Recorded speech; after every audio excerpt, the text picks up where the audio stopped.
오늘 본문의 말씀을 길게 읽은 것은 읽을 때 대략 어떤 역사적 배경 속에 말씀이 기록되었는가 아마 조금 느끼게 될 겁니다. 특별히 각 기관의 해장단 헌신 예배인데 어떤 모임이든지 간에 지도자가 얼마나 중요한지 모릅니다. 그래서 그 지도자가 그 리더십을 따라서 때로는 기관이 활성화가 되고 또 기관이 그렇게 뜨거워짐으로 인해 영혼들이 또 가정들이 새 힘을 얻는 귀한 역사가 있게 됩니다. 코로나가 이제 거의 일상으로 돌아갈 수 있게 되고 아마 구정 전으로 마스크도 많이 자유화될 것 같은데 그런 어떤 세상의 여러 가지 관리하는 정부에서 공식 발표가 나기 전에 우리 심령이 먼저 믿음 안에서 은혜 안에 자유를 누리고 또 은혜 안에 더한 사명을 깨닫는 그런 한 해의 시작이 되기를 간절히 소원합니다. 오늘 본문의 주인공으로 등장하는 다윗, 왕이 되기까지 얼마나 험한 세월을 보냈는지 아마 다윗에 대한 설교를 들어도 수없이 들었을 겁니다. 다윗이 구하여 된 것도 아니고 또한 부모가 특별히 뭔가 은혜를 입었거나 다윗을 태어나면서 왕이 될 제목으로 인식하지 못했습니다. 근데 하나님이 다윗을 뽑으셨죠. 어린 다윗이 기름 부음을 받고 난 다음 그의 가는 길이 평탄한 게 아니라 그가 뭔가 하나님의 은혜로 주신 성령의 능력으로 역사를 일으키면 일으킬수록 사울 왕은 두려움을 느끼고 다윗을 죽이려고 얼마나 다윗을 추격하고 쫓았는지 모릅니다. 처음에 왕이 된 것도 온 이스라엘 전체 왕이 아니라 이제 유다와 베냐민 지파, 그래서 작은 지파의 한 왕으로 왕 같지 않은 왕이 되어 7년여 동안을 그가 섬깁니다. 그러다가 결국 북쪽에 있는 10개 지파들도 우리의 왕이 되어달라 그래서 통일 왕국의 왕이 되어지는 모습은 오늘날 정치적으로 풀어간다면 그렇게 만만치 않았던 환경 속에 묵묵히 하나님께서 세워가고 하나님께서 이루어가는 걸 보게 됩니다. 오늘 본문은 그렇게 시작합니다. 다윗이 왕이 됐는데 이제 정치적인 안정, 왕으로서의 자기의 어떤 자리매김을 다 끝냈는데 갑자기 환경적인 위기가 다가온 거죠. 해를 거듭하여 3년 동안 기근이 심했다. 이스라엘은 늘 제가 강조했지만 6개월 동안 비가 오고 6개월 동안 비가 오지 않습니다. 그래서 우기 때가 되어서 이른 비가 내리면 곡식을 심고 당연히 중간비도 있고 특별한 이유 없으면 늦은 비가 내리면 결실을 해서 우리의 달력으로 5월달이 되어지면 이제 늦은 비가 끝나고 이제 5월 말 6월 초가 되면 첫 보리 수확을 맺게 됩니다. 그래서 그 보리 수확의 첫 단을 가지고 여호와께 제단을 드리는 첫 열매, 첫 수확. 그래서 그 절기는 그들에게 얼마나 큰 기쁨인지 모릅니다. 그러고 난 다음에 6개월 동안 건기가 오죠. 건기가 지나고 또 6개월. 이제 9월 말 10월 초가 되어서 이른 비가 와야 되는데 이른 비가 안 오면 그 해 농사는 완전히 끝납니다. 그래서 성경에 보면 하나님이 여러 가지 심판과 재앙 속에 다가오는 가뭄은 6개월 단위로 보통, 그래서 3년이면 이 6개월 단위가 벌써 6번이 지나가는 거죠.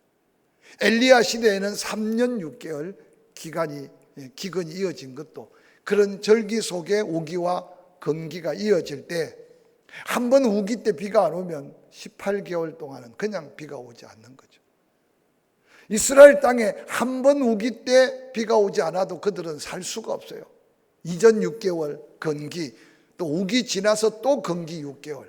그런데 오늘 본문에 보니까 3년 동안 계속 기근이 계속됐다. 이것은 거의 생사를 걸어야 할 위기가 바로 다윗이 왕이 되어 왕의 자리, 왕의 정권, 왕의 정치적으로 안정을 이룰 때 다윗에게 다가온 가장 심각한 경제적인 위기, 환경의 위기라고 생각하면 좋습니다.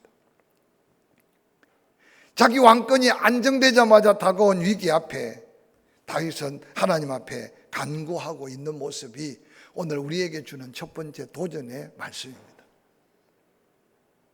오늘날 우리는 자연을 능가한 인간의 지혜와 뭔가 여러 가지 개발하고 여러 가지 만들어 놓은 것 때문에 오늘날 어떤 위기가 닥칠 때 우리는 하나님 앞에 바로 나가서 묻기보다는 뭔가 찾아서 물을 때가 너무 많아요.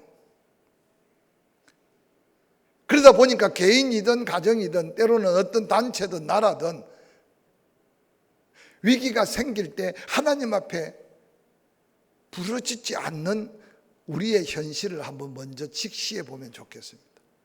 그런데 특별히 과거나 지금이나 자연재해, 하나님만이 해결할 수 있는 문제 앞에서 가장 필요한 것은 바로 다윗이 우리에게 보여주는 여호와 앞에 간구하는 거라는 사실을 한번 기억해 가면서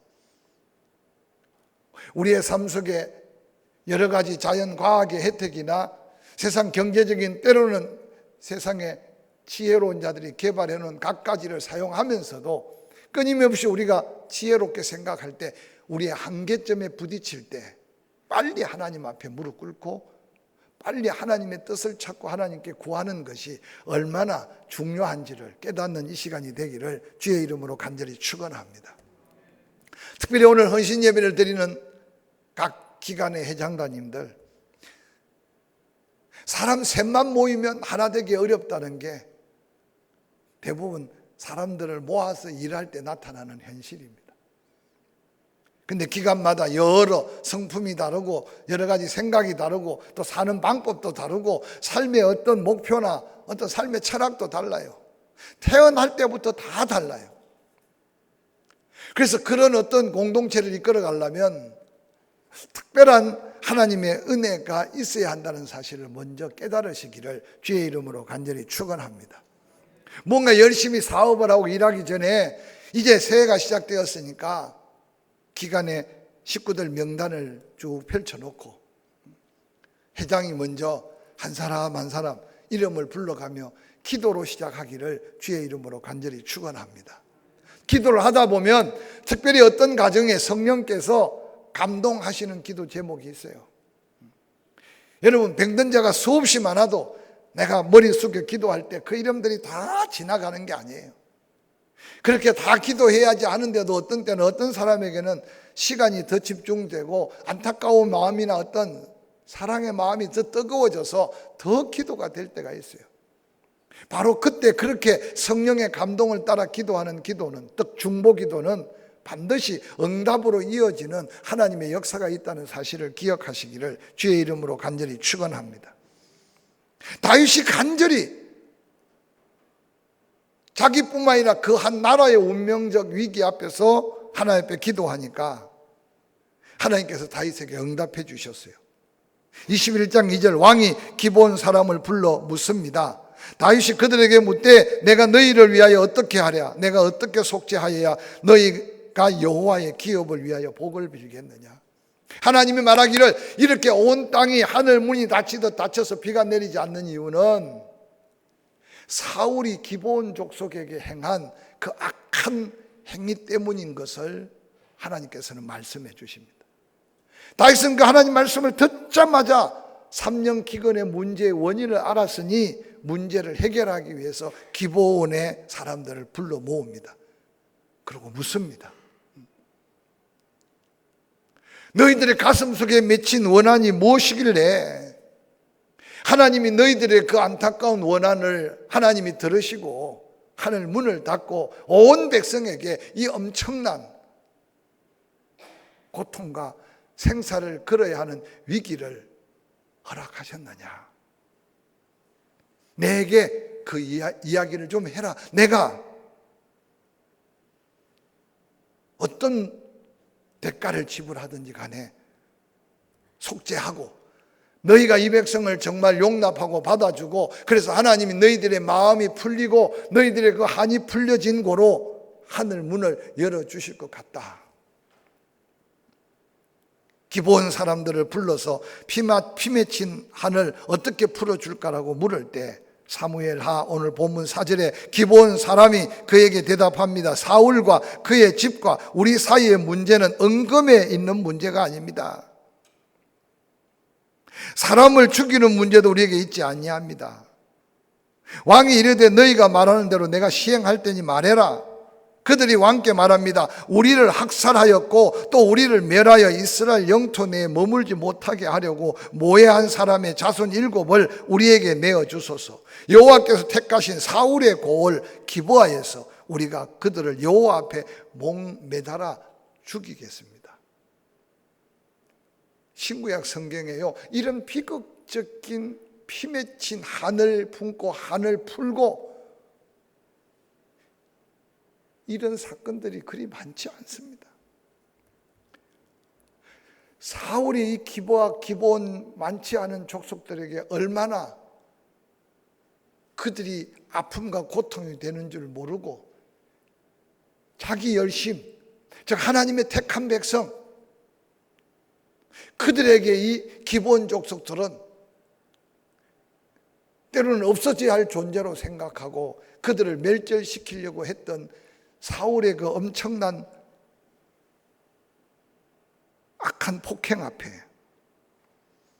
놀랍게도 기브온 족속들의 가슴 속에는 지울 수 없는 한이 맺혔고, 하나님은 이전에 어떻든 당신의 이름으로 맹세한 여호수아와 그 백성들의 맹세를 하나님은 기억하고 지키고 있는데, 후세대의 믿음의 후손들은 세월이 지나가면서 그런 하나님의 역사적인 사건은 깡그리 무시하고 자기의 권위, 자기의 이익, 자기의 욕구만을 위하여 사람들의 피 흘림을 가벼이 여겼던 그 엄청난 비극을 오늘 다윗을 통해서 풀어가고 있는 모습을 한번 상상해 보시기 바랍니다.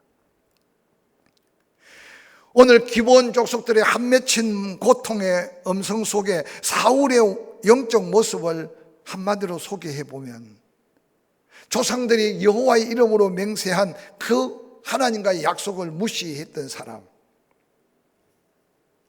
그래서 여호수아와 기브온 족속들과 여호와의 이름으로 맹세하고 약속한 약속을 파기하고 기브온 사람들을 학살할 정도로 자기의 어떤 왕권, 자기의 어떤 이익, 자기의 어떤 자기 욕심에 이끌린 그의 어떤 모습들,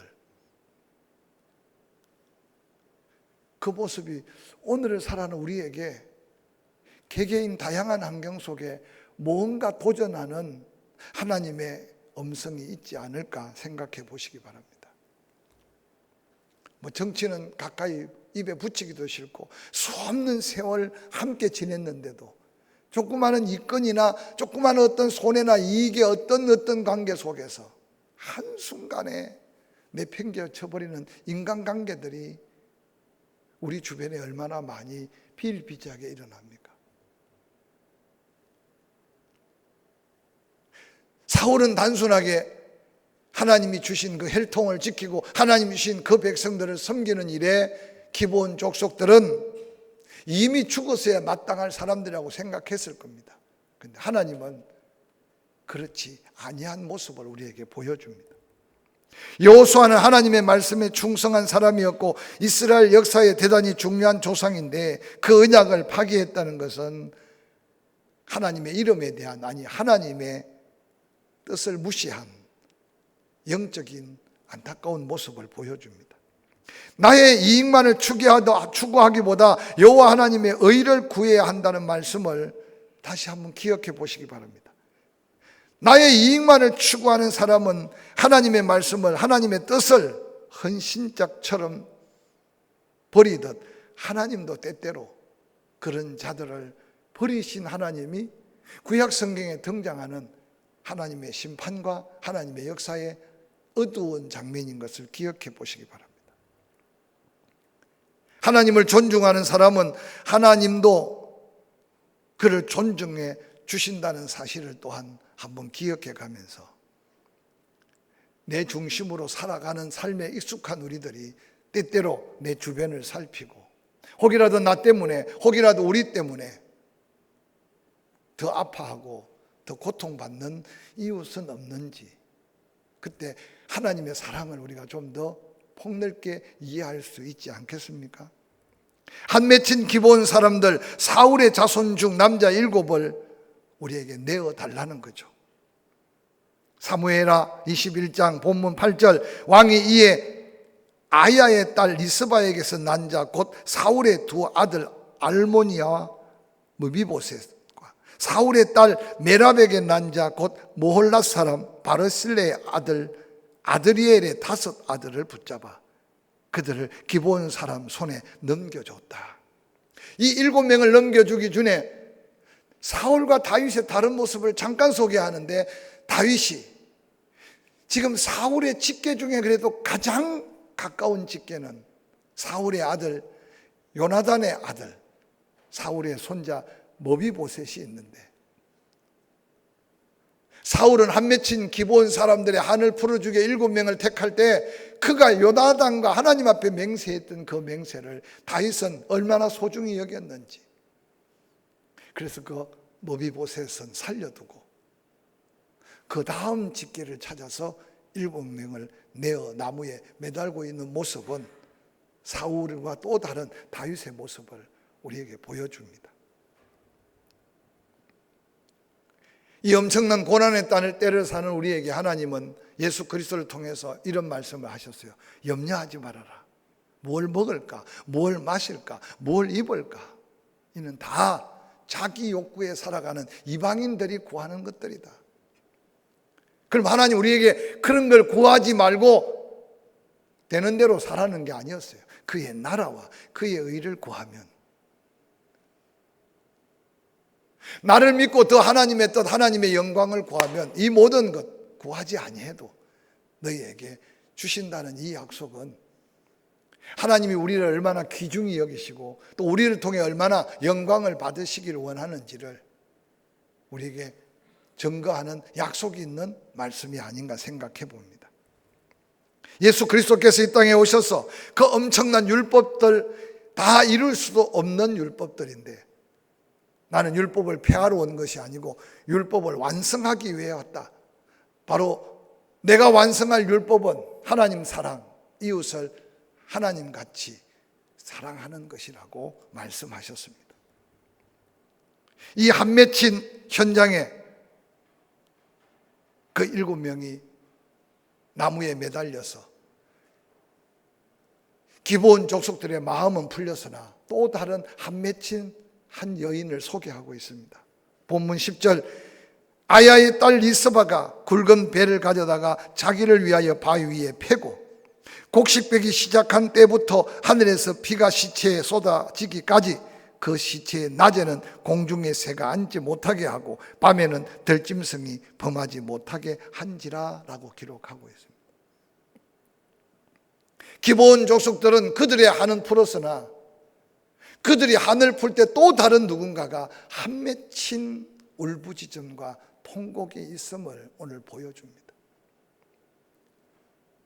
자식이 나무에 매달려 죽어 있는 그 현장, 아무것도 할 수 없는 한 어머니, 한 연약한 여인의 울부짖음을 성경은 적나라하게 우리에게 보여줍니다. 낮에 새들이 그 시체를 쪼아보지 못하도록 시체가 매달려 있는 그 바위 위에 굵은 벼를 깔아놓고,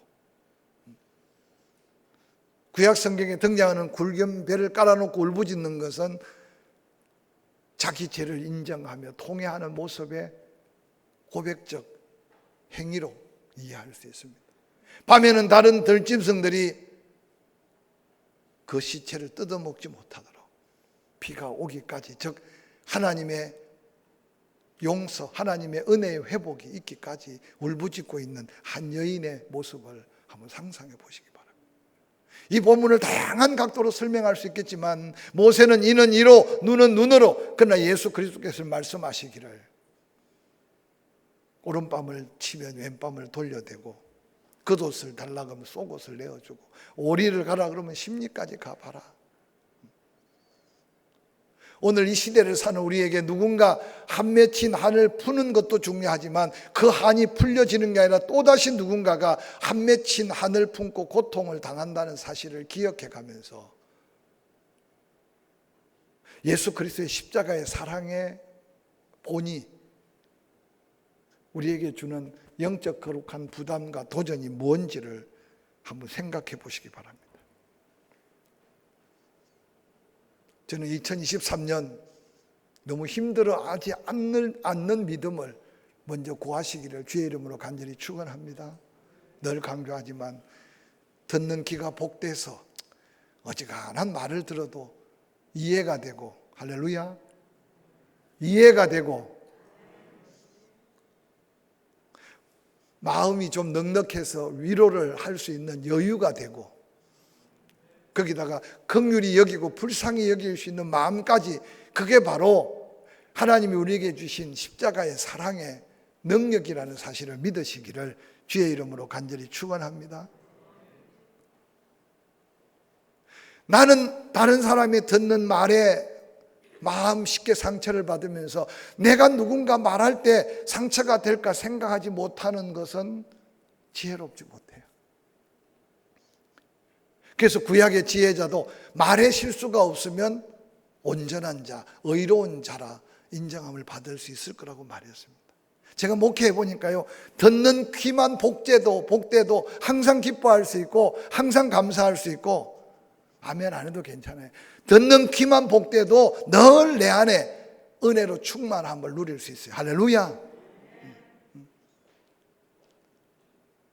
우리 회장단들 특별히요, 어디 한번 갈라 그러면 어떤 분은 산으로 가자 그러고, 어떤 분은 바다로 가자 그러고, 어떤 분은 가지 말자 그러고, 그런데 또 어떤 분은 가자 그러고. 그럴 때 여러분, 마음을 부드럽게 풀어줄 수 있는 넉넉한 여유가 리더에게 있으면 한 번은 산에 가고, 한 번은 바다 가고, 한 번은 가고 싶은 데도 가지 말고, 한 번은 안 가고 싶은 데도 가고, 그럼 어느 날 모두가 다 마음 흡족한, 할렐루야, 즉 무시하지 않고 이해하려는 마음 가지고 섬기다 보면 어느 날 그 안에 놀라운 위로와 하나님의 놀라운 은혜가 채워지는, 이게 바로 믿음의 리더십을 가질 때 기관이 살고 목장이 살고 교회가 아름답게 한마음 되는 귀한 역사가 될 줄로 저는 확실히 믿습니다. 다윗이 이 리스바의 한 맺힌 통곡의 소리를 듣게 됐어요. 보통 사람 같으면 네 조상들이 지은 죄, 그리해야만 하늘 문이 열리고 그리해야만 비가 내린다, 그렇게 말할 수 있을 텐데, 왕인 다윗 조용히 그 현장을 찾아갑니다. 다윗이 13절 그곳에서 사울의 뼈와 그 아들 요나단의 뼈를 가지고 올라오매 사람들이 그 달려 죽은 자의 뼈를 거두었다가 사울과 그 아들 요나단의 뼈와 함께 베냐민 땅 셀라에서 사울의 아버지 기스에 모여, 이스라엘은 조상 대대로 지금도 헤브론의 막벨라 굴에 아브라함, 사라, 그러고는 이삭과 리브가 그 묘들이 그대로, 그래서 지금도 이스라엘은 가족 묘를 쓰는데, 현대는 할아버지 관 위에 아들관, 아들관 위에 손자관. 그래서 감남산에 가보면 일찍 거기에 관을 쓴 사람들은 관이 몇 개가 포개져 있어요. 우리나라도 그런 문화가 비슷하죠. 근데 그 사울이 그렇게 비참하게 길보아 산 전투에서 블레셋 군사들에게 죽임을 당하고 나라가 완전히 패망할 때 블레셋 군사들은 사울의 목을 치고 목 없는 시체를 길보아 산에서 동쪽 갈릴리 지역으로 올라가면 베산이라고 하는 당시에 큰 도시가 있었는데 그 베산 성벽에다가 그 시체를 달아 놓았으니 그 비극이 얼마였겠습니까? 아무도 그 시체를 거둘 사람이 없었는데 길르앗 야베스 족속들이 그 시체를 거두어서 그 뼈를 간직하고 있었던 것 같아. 다윗이 그걸 알았어요. 그래서 그 사울과 요나단의 뼈를 수습해서 거기 7명의 죽은 자의 뼈와 함께 그의 조상의 묘 기스의 묘에 안장시키는 아름다운 배려, 또 다른 위로, 그 놀라운 사랑받을 가치 없는 그를 사랑하며 위로한 그 위로의 현장에서 그 후에야 하나님이 그 땅을 위한 그들의 기도를 들으셨다. 그렇게 성경에는 기록하고 있어요. 오늘 이 시대는 정치 현장에, 경제 현장에, 끊임없이 다툼이 있는 삶의 전쟁터 같은 현장에 누군가가 이런 여유와 배려, 끝까지 사랑으로 하늘 풀어가는 그 섬김이 있는 곳에 지금도 하나님은 그들의 기도를 들으시고, 할렐루야, 불가능한 문제 앞에서 하나님께서는 하늘의 비를 내려주시는 놀라운 은혜를 오늘 본문은 우리에게 소개하면서 이 힘든 세상을 사는 우리를 격려하고 불안 초조한 우리의 삶에 다시 한번 위로가 되는 이 말씀이 오늘 기간을 이끄는 리더들에게 시험 없는 은혜, 한량 없는 위로가 넘쳐나기를 주의 이름으로 간절히 축원합니다. 일이 막히고 문제가 꼬여서 풀리지 않을 때 너무 낙담하지 마시기 바랍니다. 반드시 하나님 앞에 묻게 되면 하나님은 우리에게 지혜를 주시든지 영안을 열어보게 하든지 그 문제의 원인을 찾아 해결할 수 있는 은혜와 능력을 주실 줄 확실히 믿습니다. 남을 판단하기 전에 내 자신을 자꾸만 돌아보며 누군가 나 때문에 가슴 아려 하는 그들을 또 다른 누군가를 위로해 가면서 하나님의 사랑이 넘쳐나는 우리의 삶의 현장, 기간의 아름다운 복된 모습으로 일어난다면 기간 안에 믿음이 없는 자는 든든히 서갈 거고 낙심한 영혼들은 힘을 얻을 거고 경제적인 위기, 건강의 위기, 제가 돌아보니까 위기는 또 다른 기회와 이어질지언정 그 위기 때문에 꼭 망하는 거 아닙니다. 그래서 아직까지도 병든 자를 위해 기도할 때 간절한 기도가 안 나오면 여러분이 만약에 그런 위기가 올 때 누가 나를 위해서 눈물 흘려 기도해 줄 사람이 있을까? 내가 만약에 그런 힘든 일이 있을 때 누군가 한 끼라도 금식해 가며 나를 위해 기도해 줄 사람이 있을까?